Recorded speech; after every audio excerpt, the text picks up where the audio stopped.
address, if I may, is the fact that, and I hear from school principals about it, in August, and I hear from parents about it in September, that their child, who is in various degrees identified as a special needs child, who's in a regular classroom, and that is the way that it must go. That is a wonderful decision that I fully support. The concern that I have is that when it comes to the teacher's aide, the student's personal mentor in those classes, that there seems to be a great discrepancy in training across this province for the assistants that help out teachers with these high needs children.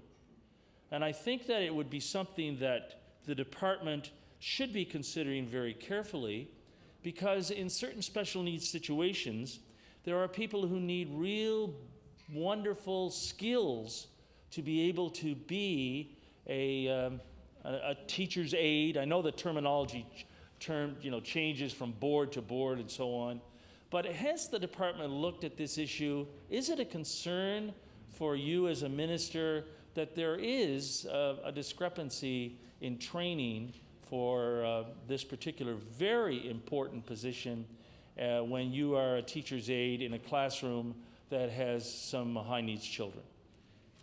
Thank you. The Minister of Education.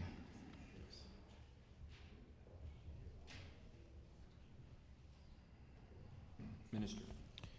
Thank you, Mr. Chair. And the issue of the teacher assistants or teacher aides or learning assistants, or is whatever board you're in, it seems to me they have a different topic. Between 1993 and 2000, actually the number of teachers assistants in the system increased by about 111%, and it's a huge increase. And in the 5 years since then, I would not be surprised that it would have increased by another 50% and perhaps more than that.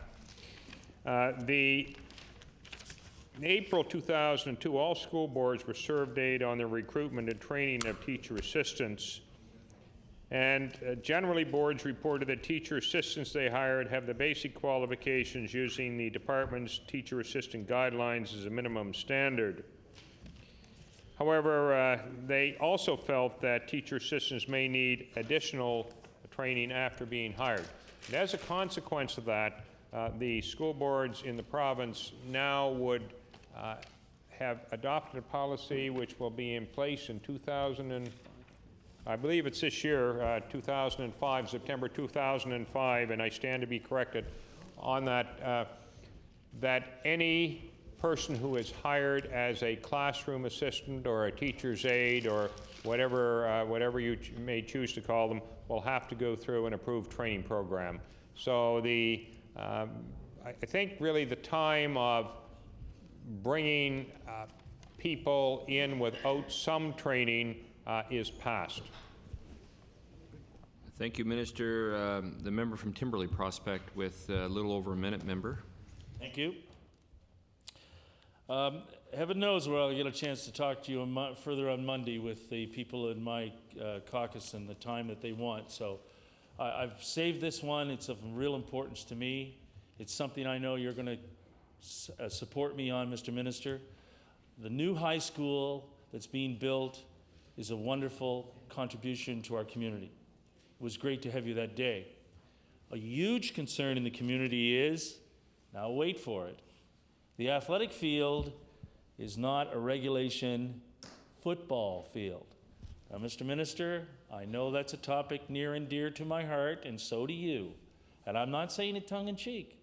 I know that what the requirements will be when it comes to building schools, and school fields are sort of an add-on. Do you have any assurances that Sir John A. will have a regulation football field when it is completed?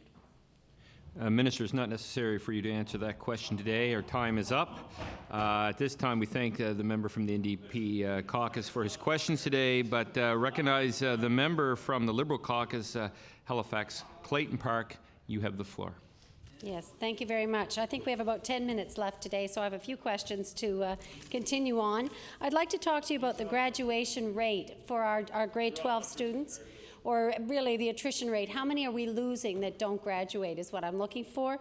I had been asking for some figures, and I've heard the department is talking about 85% graduate, but I think it's lower than that. Could you give me some update on the percentage of our students that graduate, and more importantly, the percentage that we're losing?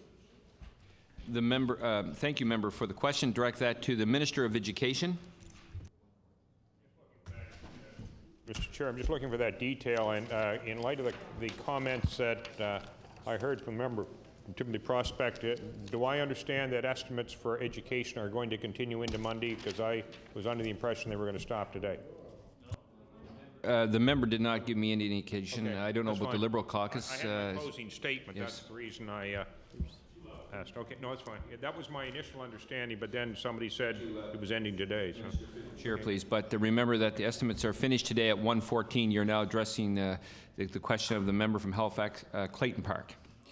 The graduation rate in 2003, 2004, Mr. Chair, was 82.8%. The senior withdrawal rate in 2003, 2004 was 8.5%.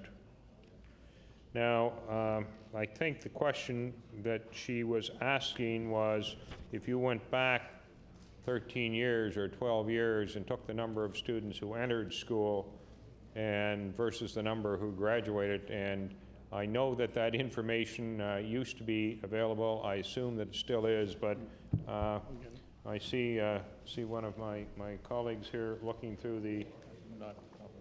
It's not in that thing. We'll endeavor to find that information for you. The member from Halifax Clayton Park. Very much. I appreciate that, Mr. Chair.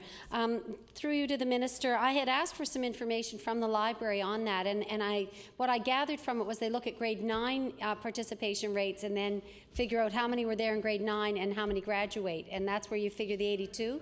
What I had pointed out to me by a number of educators are that there's a lot of attrition between grade 8 and grade 9. Again, I go back to my tremendous surprise to see that kids are dropping out that early. But I would like to make the comment that we should be looking at grade 8 participation rates if that's available. And again, I know you don't have student numbers and you don't have tracking of students to the extent that you might like. But I think there's a big difference between grade 8 and grade 9 if you were to look at those participation rates vis-a-vis the graduating class in 4 years later. So I don't know if that is corroborated by what your understanding is as well, but I'm not going to let you answer, Mr. Minister, because my time is short. So I'm going to go right to another question, which you could maybe combine the two of them. And that is the capping of class sizes. I know that this is a very popular thing, and parents like smaller class sizes. But here in the city, where our schools are sometimes really crowded, keeping the class size to 25 can be enormously expensive because they need more schools, or they need to move students to another location, maybe bus them out of their area in order to accommodate them at 25. Now again, from the academic community, they're saying that to get an increase in scholastic or academic performance, you really need to have something like 15 students per class before it starts to be demonstrated that it's beneficial. So going to 25 may satisfy parents and perhaps it's helpful to teachers. It doesn't really correlate to improved educational scores. So could you comment on that? Because it's just such a huge cost to cap these class sizes. And at least one school board has told me they could do so much more if they had the dollars and could put it into more resources and more special teachers in the classrooms. Thank you for the question, member. I recognize the Minister of Education. Thank you, Chair. And the class size initiative which this government has undertaken the past 3 years is the first time in Nova Scotia where the government has actually come out and said thou shalt not have more than X. Occasionally, you know, there's some exceptions, but in a class. We understand that initiative is working quite well, and indeed, Mr. Chair, we provided additional monies so that could occur. In other words, there would be the teachers would be funded so that class size initiative could be implemented. We feedback the feedback has been pretty good on it. Now, you said that you've talked to, or the honourable member said that she had some people and said, well, don't give us the class size initiative, give us the money instead. I guess if that was the position of the board or something like that, and if the request came formally, I suppose we'd look at it, but we've not really received any of those requests yet, I don't think, have we? Is that what you... Maybe? Thank you, Minister. The member from Halifax, Clayton Park. Yes. In fact, that was what was said, that if they had the extra money, they could have better impact on the student outcomes by having the money that they could then put, rather than to separating classes and having split classes and so on, they could put the money to having some more specialists come into the classroom, maybe the extra teacher's assistants that they need, the other supports that would allow the teacher to be really effective with the students that they have. So that is what in fact I was told. So that's where that is coming from. I had a question on student loans, and I think it's very important. I've had, as an MLA, a number of calls from people who have been denied student loans because they have been working prior to that application for the loan. And these would be then more mature students who no longer fall under their parents' income in terms of their eligibility. They stand on their own 2 feet. But if they work at a minimum wage job for the 8 months or however many months that are measured before they apply to go to university, that income, they're supposed to have saved a huge amount of that income when you consider that these are independent adults who have to pay for their apartments and their homes and their transportation to and from work. And I wanted to raise the issue with the minister that it seems to me the whole process of applying for student loans is definitely geared to young students coming right out of high school who are still under their parents' guidance, and not to the ones that are a few years older who have now made the decision to seek some higher education. And that, as I say, has come up, really quite a few times in my short experience. And I think that it's a real problem, and I wonder if you could speak to that from your position as Minister of Education. Thank you for the question. Direct the question to the Minister of Education. Well, the student loan portfolio, I can say that the processing activities that go on in the student loan office, if people get their applications in on time and complete, then they're reasonably efficiently processed. Normally where people come to me with problems with student loans, it's because information is not put in there, and then obviously there are sometimes that disagree with the decision, and I guess this is what the honourable member was talking about. You mentioned minimum wage job, but that if a person is fully independent, then that wouldn't, I don't think, be a barrier, because you wouldn't reach the threshold of income where you would be denied a student loan. On the other hand, I know that a horrible thing to say, but I know personally of instances where students who have taken student loans who really did not need student loans and ended up then saying, well, I have to pay it back. And so it's the issues around student loans are they are perplexing. I was surprised to hear the member from Timberley Prospect, in talking about student loans, saying that he was a good enough quality athlete to get a grant.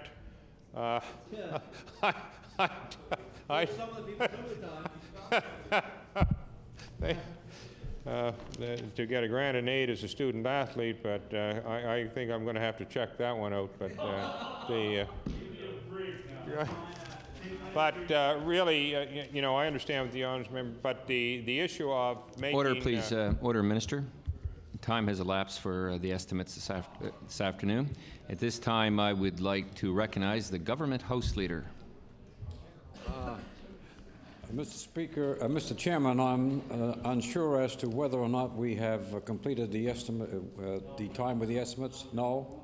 In that case, Mr. Chairman, I move that the committee do now rise and report considerable progress. Carried.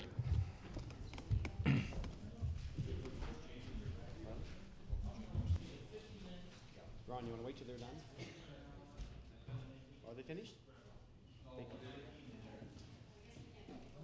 Want to wait?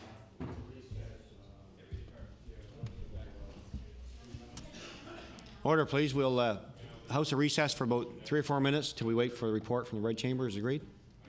Great. Thank you. We'll ring the bells when we're ready.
Chairman of the Committee on the Whole House on Supply reports.